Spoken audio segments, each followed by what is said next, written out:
Okay, I'm speaking to Chris Ekins from Coast Evangelical, and Chris, we're talking about what it's like, the issues you might be facing as a 2-3 year in sort of church planner. What's the big question on your mind at the moment? What are the sort of things you're trying to work with? Yeah, look, we've been going for about 2.5 years now, and God's been graciously drawing people together, and that's been a great blessing. Now, one of the things we're struggling with is resourcing the ministries we have going with enough leaders to disciple the people we've got. And we've identified one of the issues is there's been some overlap in our ministries. So, for example, we've had a youth group for year 5 and 6 kids, and we've got kids church as well, and not really enough leaders for both. So one of the tough decisions we're looking at is closing down the youth group and focusing the resources down into the kids church, which is a tough call. But we can only do what we can do with the leaders that we have. So, does the church grow its own leaders? We're trying to do that. Growing our own leaders locally is it's a challenge for a couple of reasons. Converts take a long time to mature in the faith before they're ready to lead and teach others. So that's a long, slow process.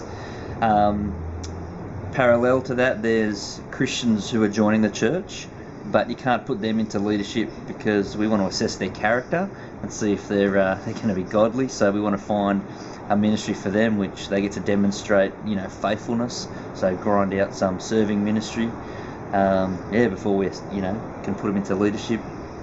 But really, what we're still trying to do is recruit, I suppose, a core group. And our prayer is that God would send competent Christians to still join us to cater for the growing number of people who want to be discipled. So the leadership, more leaders, where do you find them? If you got some, come and join us.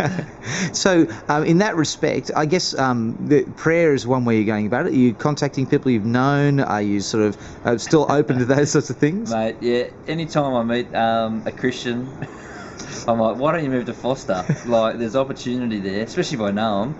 So actually in my diary, every 3 months, I've got a list of people who I just want to keep blipping on their radar, and I ring them up, I text them, I Facebook them, I say, and it just says Forster, and they know what it means. And there's some people I'm just persecuting into coming, but I do try and, I suppose, any avenue, any opportunity. I'm passionate about the ministry and the need, so I'm pretty shameless about inviting people to come and join us, because I think the opportunity is immense and the resources are very lacking. But it's interesting you should say that, because there are lots of people who might want to be interested or be part of a church plant, but don't see themselves as the church planter.